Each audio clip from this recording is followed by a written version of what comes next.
10. novembra 2020 se je kitajska podmornica Fendoža spustila v tisto temno praznino pod pritiskom. Dosegla je morsko dno, iztegnila robotsko roko in postavila kitajsko zastavo na najgloblji točki planeta. Poznana je kot Challenger Deep, zakopana v Marijanski jarek, 10.940 metrov pod površjem.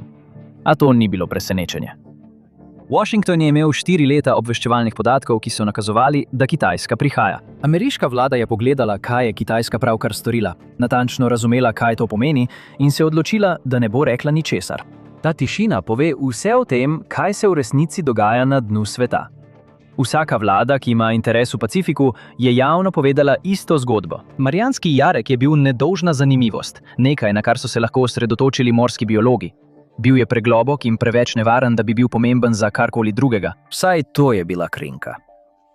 Jarek je dragocen zaradi tega, kako globina vpliva na zvok in kako zvok vpliva na podmornice. Od aprila 2026 ameriška mornarica izvaja tajna kartiranja po celotnem dnu Zahodnega Pacifika. Kitajska je od leta 2016 opravila več 10 misij z in brez posadke na dno. Japonska, Južna Koreja, Indija in Avstralija so vse okrepile svoje lastne programe za raziskovanje globokega oceana v istih vodah. Vsaka pacifiška sila vlaga denar v isti majhen, na videz nepomemben del oceana. Leta 2024 je kitajska raziskovalna ladja, imenovana Shenyang Hongni 6, začela z delom. Izvedla je raziskave na približno 44.000 kvadratnih kilometrih morskega dna zahodno od Guama. Skenirali so območje, večje od Švice. Sonarska oprema na ladji je namenjena akustičnemu modeliranju, ne pa običajnemu kartiranju morskega dna. Podatki o sledenju ladij so pokazali, da je ista ladja delovala na prehodu med Tajvanom in Filipini.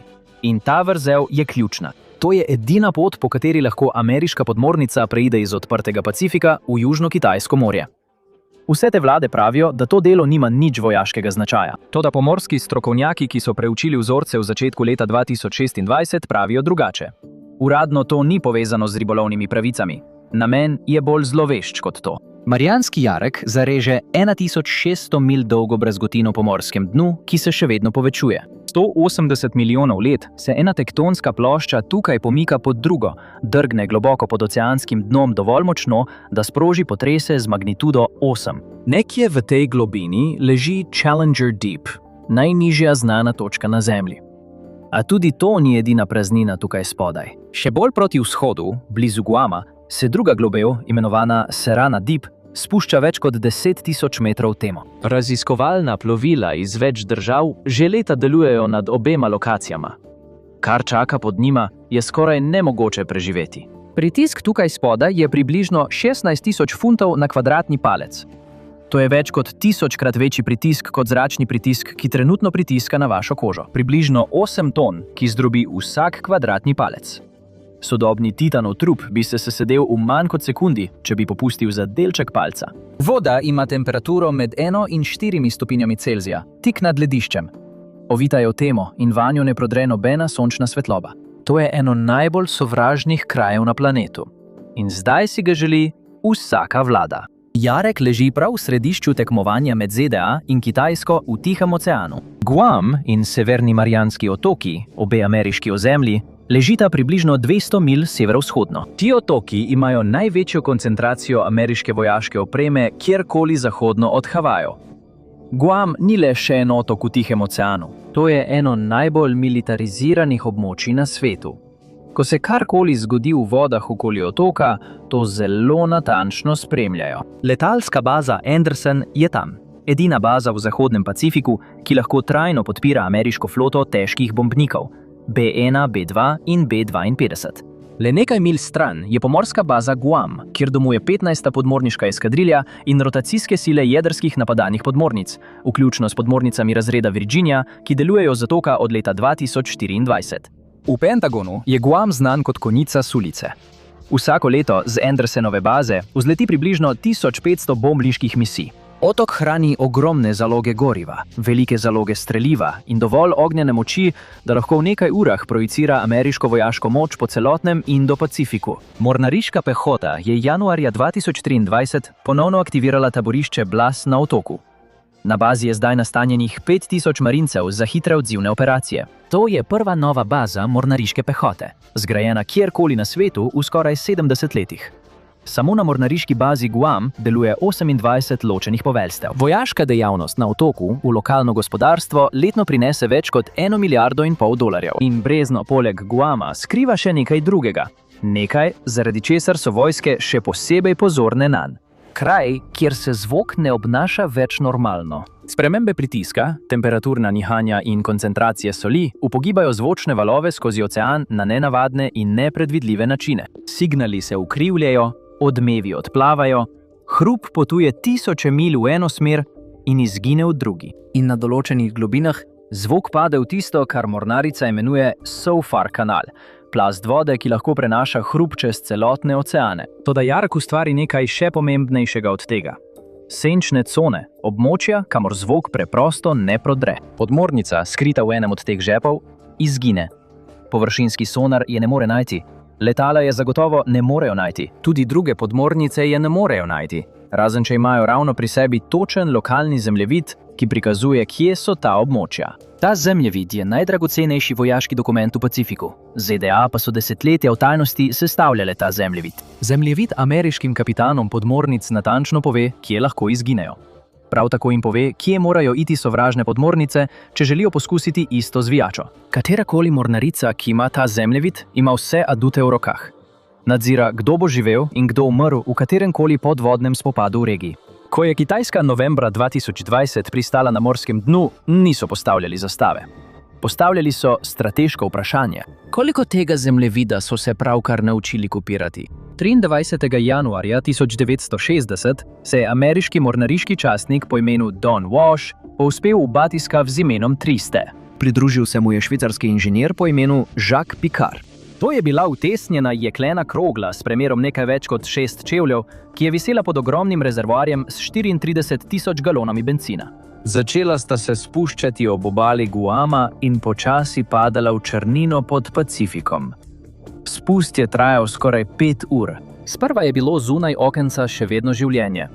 Bioluminescentna bitja so drsela mimo stekla, ko se je čoln spuščal. Potem, na 29,500 čevljih, je nenaden pok odjeknil skozi plovilo. Wash in Picard nista vedela, kaj se je zlomilo. Nista slišala ladje na površju. Bila sta že mimo točke, kjer bi bilo reševanje nemogoče. Imela sta samo eno možnost. Odločila sta se, da nadaljujeta. Kasneje sta odkrila, da je pok prišel iz pleksi steklenega okna v zunanjem vhodnem tunelu. Sama kabina za posadko je bila za debelo jekleno loputo. Na srečo je zdržala. Na morskem dnu sta ostala 20 minut. Ko sta priplavala na površje, je svet videl, kako mornarica čestita dvema raziskovalcema. Kar pa svet ni videl, so bili podatki senzorjev in akustični zapisi, ki so jih tisti dan vzeli iz podmornice in jih predali pod oznako tajnosti. Potop je bil del tajne serije misij, znane kot Projekt Neptun. Uradno je šlo za znanstveno raziskovanje. V resnici je ameriška mornarica preučevala jarek kot akustično okolje. Operacijo je vodil Urad za mornariške raziskave, medtem ko je rušilec USS Lewis sodeloval s Trieste. V prepad so spustili stotine majhnih eksplozivnih nabojev in merili, kako so se odmevi vračali. Vsaka detonacija je razkrila nekaj novega o jarku. To jim je dalo natančno lokacijo najglobljega reza v morskem dnu. Prav tako so prvič dobili prave podatke o širjenju zvoka, zbrane znotraj oceanskega jarka. Projekt Neptun je vodil mornariški elektronski laboratorij v San Diegu. Njegovi zapisani cilji so vključevali 3 stvari. Hitrost zvoka skozi vodni stolpec, temperaturo in slanost v globini, ter neposredno podporo raziskavam podvodnega zvoka, še posebej za program z imenom SOSUS. Sistem za nadzor zvoka je bil že konec 50-ih let eden najdražjih tajnih projektov na svetu. Ogromno omrežje hidrofonskih naprav je bilo razpeto po dnu Atlantika in Pacifika ter tiho poslušalo. Njegovo kodno ime v zgodnji mornariški dokumentaciji je bilo Jezebel. Deloval je tako, da je izkoriščal SOFAR kanal, isto plast v globokem oceanu, ki so jo misije Triste pomagale razumeti. V teoriji bi se zvok, ujet v tej plasti, lahko širil na tisoče milj brez slabljenja. V praksi je to pomenilo, da so lahko sovjetske podmornice slišali veliko prej, preden so sploh dosegle ameriške vode. Do poznih 50-ih let je bil SOSUS operativen na obeh oceanskih dnih.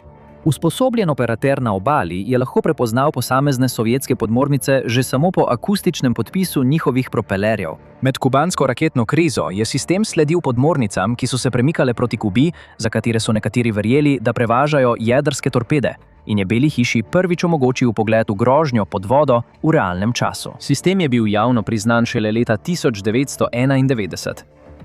30 let nihče zunaj mornarice ni vedel, da obstaja. Trieste je mornarici dala nekaj, česar vohunska mreža ni mogla.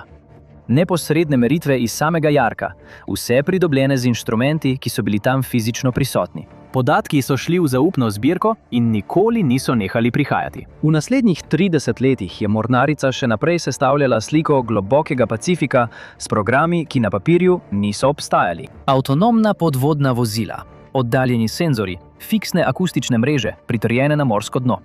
Tehnologija je postajala vse boljša. Zemljevid je postajal vse natančnejši. Do konca hladne vojne so bile senčna območja kartirana do natančnosti enega čevlja. Ameriški kapitani podmornic so vedeli, kje lahko izginejo. Prav tako so vedeli, kam bi moral iti vsak, ki bi jih poskušal posnemati.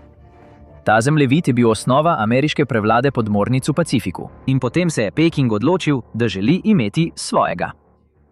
Kitajski program za globoko morje se ni začel z zastavo leta 2020. Začel se je desetletje prej. Prvo globokomorsko potopno plovilo se je imenovala Zhao Long, poimenovana po mitološkem zmaju poplav, za katerega pravijo, da vlada globinam. Njen vodja je bil Shu Qinan, nekdanji profesor na univerzi Shanghai Jiaotong na fakulteti za ladjedelništvo, oceanotehniko in gradbeništvo. Do takrat je desetletja skoraj v celoti delal v majhnem, a rastočem svetu kitajskega inženiringa potopnih plovil. Od začetka 2000-ih je kitajsko državno financiranje teklo v mrežo raziskovalnih inštitutov, ki so bili večinoma neznani zunaj države. Prvi prototip so sestavili v hangarju blizu reke Jangtze. Do leta 2009 pa je bilo plovilo pripravljeno za preizkuse na morju. Zhao Long je svojo prvo pravo globokomorsko odpravo začel v Južno-Kitajskem morju med majem in julijem 2010. Skupaj je bilo 17 potopov. Vsak naslednji pa je segal globlje na območja, kjer je bila človeška prisotnost še redka in večinoma eksperimentalna. Najgloblji izmed teh zgodnjih potopov je dosegel nekaj več kot 12.300 čevljev, na krovu pa je bila 3-članska posadka. Do julija 2011 je podmornica že presegla svoj začetni preizkusni doseg in dosegla skoraj 16.600 čevljev v severovzhodnem Pacifiku. Robotska roka podmornice.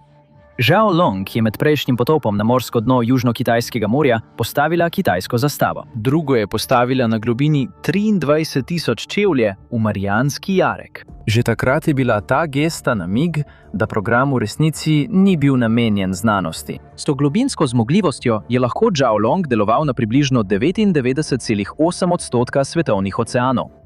To je Peking uvrstilo v izbrani klub. Predtem so bili v tem klubu le Združene države Amerike, Japonska, Francija in Rusija.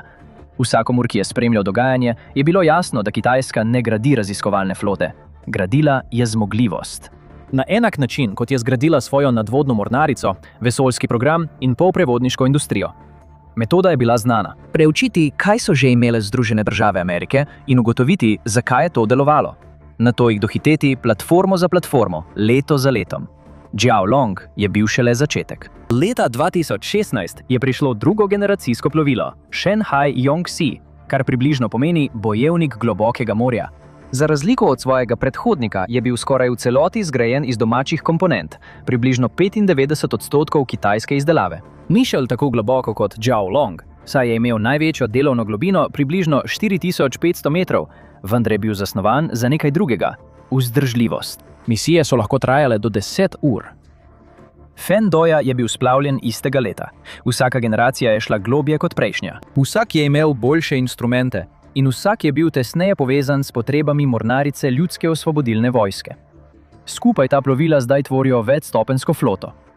Deep Sea Warrior opravlja delo v plitvinah. Zhao Long pokriva srednji del, Fen Doja pa gre vse do dna. Pomembna je struktura, ki stoji za temi vozili. Peking tu odkrito opisuje kot civilno-vojaško zlitje. To je smer politike pod vodstvom Xi Jinpinga, ki odpravlja tradicionalno ločnico med znanstvenimi raziskavami in obrambnimi zmogljivostmi. Kar na površju izgleda kot oceanografija, je po zasnovi spodaj tudi nekaj drugega. Dolgoročna strategija, da nič v globinah ne ostane zunaj dosega države. Leta 2016 je Nacionalni laboratorij za morsko znanost in tehnologijo v Qingdao sodeloval s Podmorniško akademijo mornarice Ljudske osvobodilne vojske. Skupaj so ustanovili skupni laboratorij, osredotočen na raziskave pomorske fuzije. Vodil ga je kontraadmiral Da Lianlong, znanstvenik mornarice Ljudske osvobodilne vojske, ki je svojo kariero posvetil podvodnemu bojevanju. Raziskovalci laboratorija so vzeli civilne podvodne jadralnike in jih opremili z akustičnimi senzorji. Oprema, ki je bila videti kot znanstvena oprema, je postala orodje za protisubmarinsko bojevanje. Ko je izraz civilno-vojaška fuzija začel vzbujati nelagodno pozornost v tujini, je laboratorij preprosto spremenil svoje javno ime, delo pa se je nadaljevalo. Častniki mornarice Ljudske osvobodilne armade so na akademskih konferencah javno povezovali kartiranje globokega oceana s prikritostjo podmornic. Akademski članki iz programa so poleg znanstvenih navajali tudi vojaške uporabe. Kitajski državni mediji so večkrat opisovali prizadevanja v globokem morju z vojaškimi izrazi. Washington je prebral vsako besedo. Zato nihče v ameriški obveščevalni skupnosti ni bil presenečen, ko je fen Doja pristal na skoraj 10.900 metrih globine. Točno so vedeli, kaj počne ta podmornica. Podmornica ni samo slikala, počela je še veliko več. Imela je 2 mehanski roki, 7 podvodnih kamer, več sonarjev in hidravlične vrtalnike. Imela je tudi celoten paket akustičnih in kemičnih senzorjev. Medtem ko je bil spust v živo predvajan na državni televiziji, je ta oprema zbirala podatke. Meritve tlaka, vektorji tokov, potek sedimentov, meritve hitrosti zvoka, vzorci vode.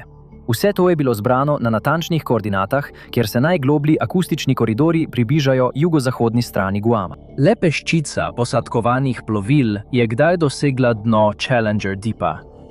Po triestu je rekord stal 52 let. Nato se je hollywoodski režiser James Cameron marca 2012 svojim solo globokomorskim plovilom Deep Sea Challenger spustil na več kot 10.890 metrov globine. Do sredine leta 2022 je v zgodovini manj kot 30 ljudi doseglo dno jarka, približno toliko, kot jih je hodilo po Luni. Peking je to lokacijo izbral z razlogom.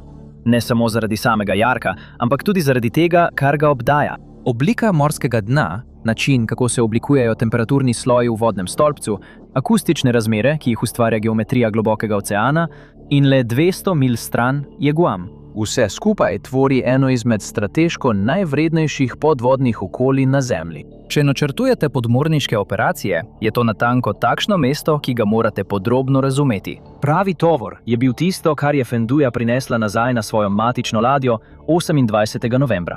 Terabajti akustičnih in oceanografskih podatkov, prav tako kot sta to storila Walsh in Picard pred 60 leti. Država, ki je izumila celotno igro preoblačanja vojaškega dela v znanost, je to opazovala in ostala tiho. Zakaj je torej Washington molčal? Kratek odgovor je, da Združene države nimajo neproblematičnih možnosti za odziv, ki ne bi razkrile, kako sistem dejansko deluje. Razkritje bi povzročilo svoje lastne težave. Več kot 60 let je ameriško razumevanje globokega oceana bilo zgrajeno pod plastjo namerne dvoumnosti. Na površju je bila to civilna znanost, pod njo pa tajno zbiranje podatkov. Vsaka odprava NOAA, ki je delovala v bližini občutljivih območij, je imela zgodovinsko gledano vzporedno dejavnost, ki je potekala ob njej. Iste vode, isti instrumenti, vendar ne isti namen.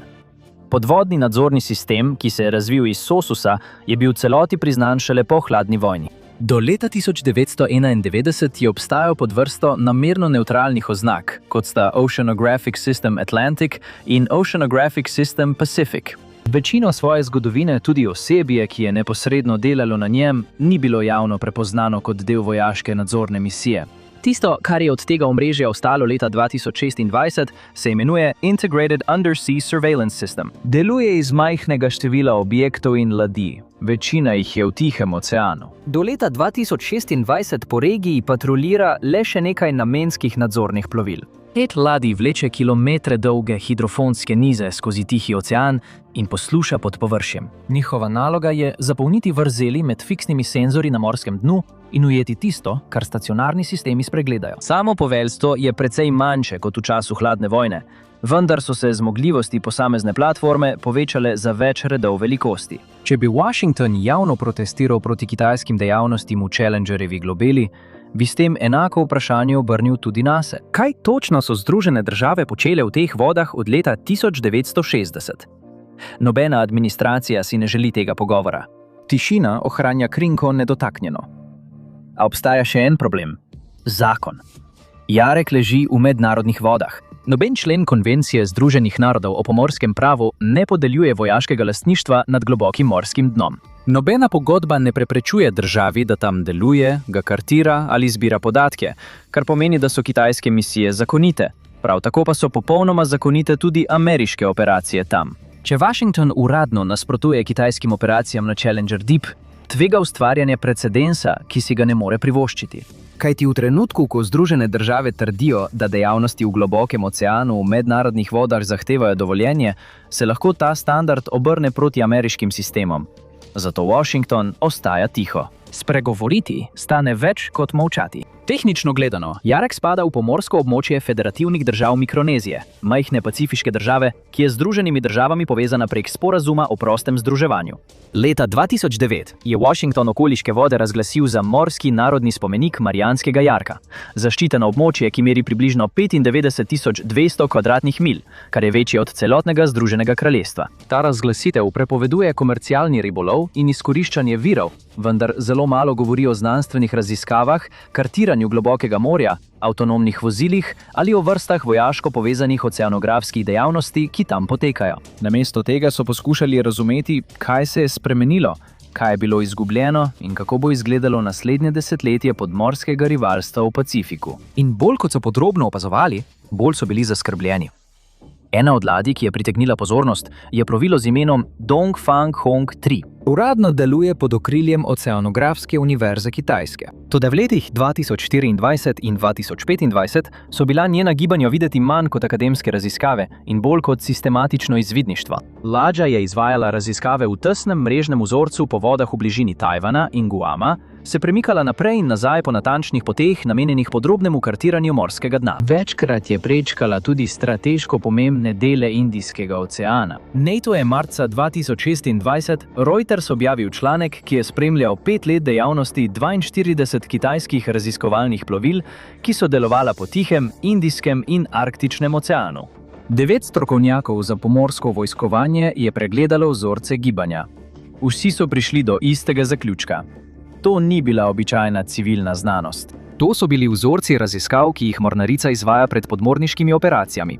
Nekatere ladje v tej floti so bile že v osnovi zgrajene za mornarico ljudske osvobodilne vojske. Šele kasneje so jih predali civilnim upravljavcem.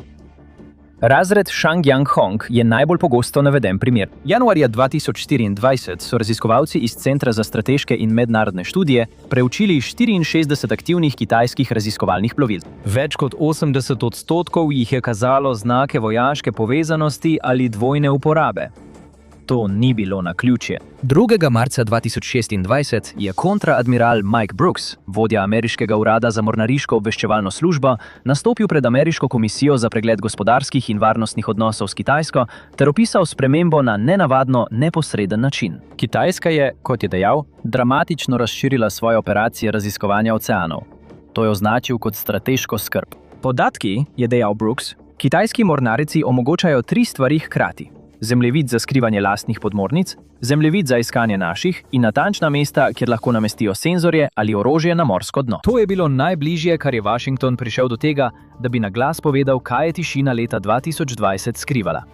Bilo je 6 let prepozno. Na istih zaslišanjih je viceadmiral Richard Seeves dejal, da Kitajska trenutno aktivno dela na tem, da bi zmanjšala ameriško podvodno prednost. Mornarica ljudske osvobodilne vojske je hitro posodabljala svojo floto podmornic, širila zmogljivosti za protisubmarinsko bojevanje in vlagala denar v zaznavanje morskega dna ter omreženo nadzorovanje. Po besedah Seifa bi lahko do leta 2040 kitajske podvodne sile verodostojno izzvale ameriško pomorsko prevlado v Pacifiku. Toda podmornice so že prispele. Mornarica ljudske osvobodilne vojske upravlja več kot 60 podmornic. Nove naložbe v ladjedelnice so več kot podvojile proizvodne zmogljivosti. V središču flote so jedrsko gnane napadalne podmornice, zasnovane za operacije na dolge razdalje, podprte z vodenimi raketnimi podmornicami, zgrajenimi za projiciranje moči daleč onkraj kitajske obale. Številke so pomembne, vendar niso glavna skrb. Pomembno je, kje lahko delujejo. Peking ima ime za večji načrt. Imenuje se Transparentni ocean. Cilj je odstraniti nevidnost oceana, sovražnim podmornicam onemogočiti skrivališča, hkrati pa ohraniti iste akustične prednosti za kitajske podmornice. Tudi prvi deli tega sistema so se začeli pojavljati že pred leti. Leta 2014 je Univerza Zhejiang uspešno povezala senzorje na morskem dnu s kopenskimi procesnimi postajami in tako ustvarila temelje za stalno podvodno spremljanje. Letos sta avgusta 2020 Kitajska in Rusija izvedli skupno pomorsko vajo v bližini Vladivostoka. Obe državi sta povezali komunikacijske sisteme in v realnem času delili podatke o sledenju ter preizkušali nekaj, kar je vse bolj spominjalo na avtomatizirano podvodno mrežo za uničevanje. Zgrajena je bila tako, da podmornicam, ki se potapljajo globoko, ni pustila nobenega varnega kotička nikjer. Raziskovalna ekipa Ljudske osvobodilne vojske je razvila algoritem, ki omogoča, da se senzorsko omrežje samo preusmeri, ko hidrofoni odpovejo. Veriga za ciljanje ostane aktivna, tudi če so nekateri njeni deli uničeni. Veliko teh senzorjev je zdaj nameščenih na mestih, katerih izbiro je težko razložiti drugače kot z vojaškimi razlogi. Serija znanstvenih člankov z Oceanografske univerze Kitajske je nakazovala na nekaj bolj operativnega kot zgolj znanstvene raziskave. Ista institucija, ki upravlja z Dongfang Hong 3, je prav tako objavila delo, v katerem podrobno opisuje namestitev akustičnih senzorjev v ožini Luzon. To niso bile površinske meritve ali kratkoročni poskusi. Opisali so namestitve, postavljene na skrbno izbranih globinah, zasnovane tako, da ostanejo na morskem dnu več let in neprekinjeno zbirajo podatke. Reuters je ločeno poročal, da Washington tiho utrjuje isti preliv, vendar z nasprotnim namenom, da bi Kitajski preprečil dostop do odprtega Pacifika. Obe mornarici opremljata eno kontrolno točko z nasprotnih strani iz podobnih razlogov. Fenduža se po rekordnem potopu leta 2020 ni upočasnila. V 12 mesecih je opravila 28 potopov. Začela je tudi delovati skupaj z brezpilotnim spremljevalnim sistemom, znanim kot Haidao 1. Lahko se prosto premika po morskem dnu in premaguje razdalje in teren, ki jim preprosta podvodna plovila preprosto niso kos. Do leta 2024 je širša kitajska raziskovalna flota kartirala 100.000 kvadratnih milj morskega dna po zahodnem Pacifiku. Obseg tega ni primerljiv z nobenim javno objavljenim znanstvenim programom, pa tudi ta javno dostopni del predstavlja le delček celotnega obsega. Večina teh podatkov je shranjena na zaupnih strežnikih. Zdaj se na dnu oceana začenja oboroževalna tekma. Vsaka pacifiška sila z globokomorskim programom vlaga napore vredne milijarde dolarjev. Vse to pa poteka v dosegu ameriških prednjih oporišč. Nič od tega ni naključje. Kam vse to vodi? No, obstajajo 3 različni scenariji prihodnosti, ki se začenjajo združevati. Vsak od njih dviguje vložke višje, kot jih lahko obvlada katerakoli diplomacija na površju. Prvi je tisti, v katerem že živimo. Nevidno geopolitično tekmovanje v globokem oceanu, ki nikoli povsem ne pride v javnost. Washington in Peking še naprej izpopolnjujeta svoje kartografske sisteme in širita flote brezpilotnih podmorskih plovil. V akustične modele in zemljevide morskega dna po Pacifiku vnašajo vedno več podrobnosti. Tekmovanje ni povezano z Zemljem v tradicionalnem smislu. Gre za to, kdo lahko vidi globlje, jasneje in dlje v skrito strukturo oceana.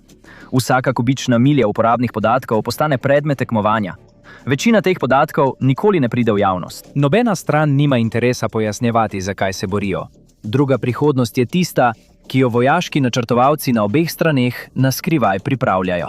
Če pride do konflikta zaradi Tajvana, Južno-Kitajskega morja ali katerekoli druge vroče točke v Pacifiku, se morajo jedrsko oborožene podmornice premakniti. V tej vojni je podmornico znotraj akustične geografije trenutno skoraj nemogoče zadeti. Podmornico zunaj nje je mogoče izslediti in uničiti, še preden sploh izstreli. Tukaj gre za preživetje. To je v bistvu matematika jedrskega odvračanja.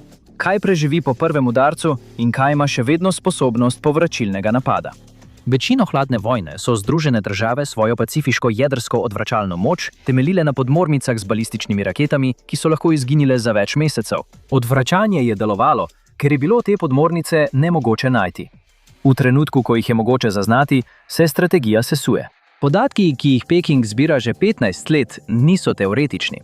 V primeru konflikta postanejo uporabni v nekaj urah. Zavezniške mornarice opazujejo isto sliko in si ustvarjajo lastne zaključke. Japonska, Avstralija, Združeno kraljestvo v okviru AUKUSa Odločitev Canberra za nakup napadalnih podmornic na jedrski pogon je bila objavljena leta 2021 in je napredovala skozi leto 2023.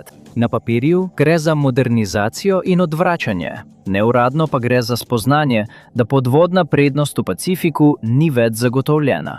Japonski odločevalci, ki so se nekoč izogibali vsemu, kar je spominjalo na ofenzivno pomorsko nadzorovanje, zdaj odkrito razpravljajo o razširjenih zmogljivostih akustičnega zaznavanja. Oprema, ki bi bila pred desetletjem politično nepredstavljiva, je zdaj obravnavana kot nujna infrastruktura. Zavezniške prestolnice opažajo opozorilne znake in ukrepajo. Tretja možnost pa je tista, o kateri nihče noče govoriti. Kitajska zdaj lahko doseže popolno globino oceana.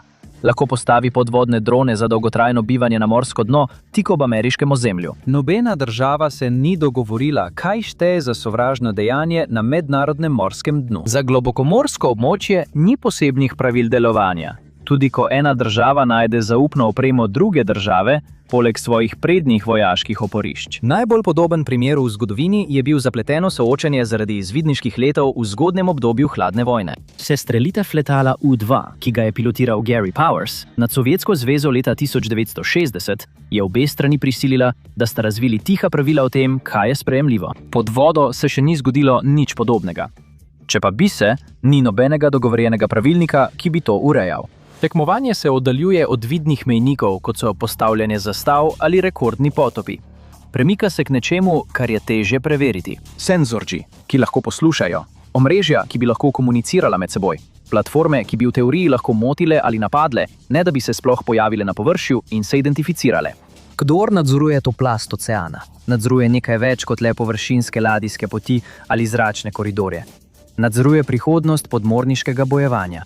Ampak ta zgodba v resnici ni o Marijanski jarku. Gre za to, kje se Washington in Peking dejansko tekmujeta. Večina novic v začetku leta 2026 se osredotoča na Tajvan, nadzor nad polprevodniki, carine in gradnjo otokov v Južno-Kitajskem morju. Toda velik del tekmovanja poteka nekje precej manj na očeh. Challenger Deep je najbolj skrajna različica tega tekmovanja, vendar ni edina. Približno 99% svetovnega internetnega prometa poteka po podmorskih optičnih vlaknih. Več kot 600 ločenih kablov prečka morsko dno po vsem svetu in vsak dan prenašajo skoraj 10 bilijonov dolarjev finančnih transakcij. Večina jih leži v vodi, ki je dovolj plitva, da jih lahko dosežemo. In že smo videli, kako ranljivi so. Napad na plinovod Nord Stream septembra 2022 v Baltskem morju je dokazal, da so lahko ključne podvodnice v vodi in kabli tarča napadov brez takojšnje odgovornosti. Pretrganje kablov v Baltskem morju in okoli Tajvana od leta 2023 naprej je sprožilo ista vprašanja.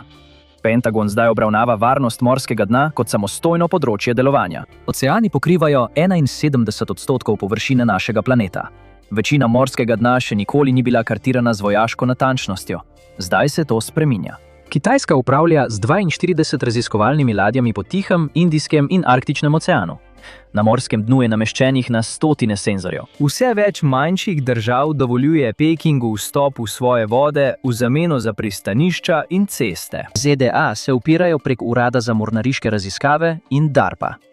Imajo vse večjo floto velikih, brezposadkovnih podvodnih vozil. Obstajajo programi kot sta Snakehead in Orca, ki so zasnovani za samostojno delovanje več mesecev.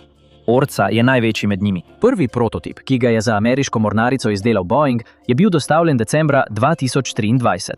Velik je približno kot šolski avtobus in je zasnovan za popolno delovanje pod vodo. Orca lahko na eni misiji prepotuje do 6500 nautičnih milj, kar je dovolj, da prečka celoten Tihi ocean. Potem, ko je prototip pokazal svoje zmogljivosti, se je mornarica odločila za nakup dodatnih enot in razširila koncept onkraj ene same eksperimentalne platforme. Na kitajski strani je ekvivalentni ekosistem brezpilotnih podvodnih vozil bistveno večji po obsegu in razpršen med več programov ter institucij. In ta razlika kaže na odločilni premik v tej fazi tekmovanja. Ni več osredotočeno zgolj na preproste podmornice. Premika se proti brezpilotnim sistemom.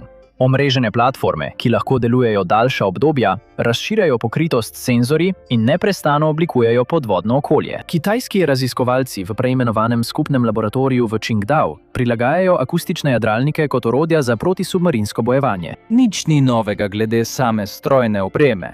Spreminja se način, kako se uporablja. Globokomorski jarek je najgloblje in najdragocenejše posamezno mesto v tem tekmovanju. Kdor izdela boljši akustični zemljevid, ima boljšo oceno, ali lahko jedrske podmornice preživijo dovolj dolgo, da odgovorijo po prvem napadu. In to je bistvo odvračanja na morju. Če obe strani verjameta, da bodo njihove podmornice preživele, ostane vojna omejena. Če ena stran v to neha verjeti, se celotno ravnotežje spremeni. November 2020 je bil zadnji trenutek, ko je bilo mogoče tekmovanje še vedno obravnavati kot znanost. Potem se je pomen spremenil. Zastava ni označevala odkritja, označevala je preobrat. Od tistega trenutka naprej pravi boj ni bil več o tem, kdo bo dosegel dno. Šlo je za to, kdo bo dovolj jasno videl, da bo lahko prvi ukrepal. In to je tisti del, pri katerem si nihče ne more privoščiti napake. Hvala, da ste se mi danes pridružili. Upam, da vam je bil video všeč. Če želite videti več takšnih videov, razmislite o tem, da se naročite in vklopite obvestila. Resnično naredi razliko. Še enkrat hvala in se vidimo naslednjič na MapPacku.